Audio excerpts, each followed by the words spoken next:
शिक्षापदं समादयामि आदिन्नादाना वेरमणि शिक्षापदं समादयामि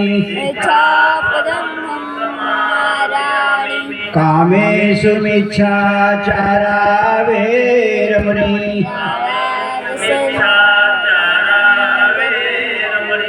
शिक्षापदं समादयामि मुसावादा वेरमणि शिक्षापदं समादयामि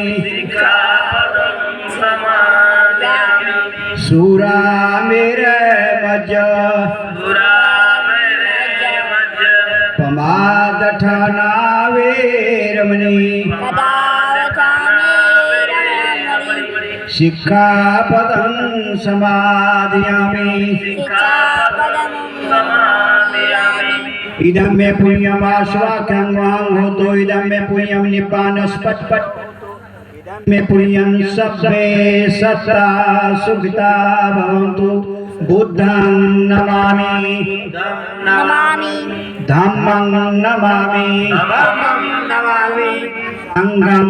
नमामि। इस प्रकार से हमने भगवान बुद्ध के 30 शरण और नमो तस्सै के बाद पांच शील का हम लोगों ने अपना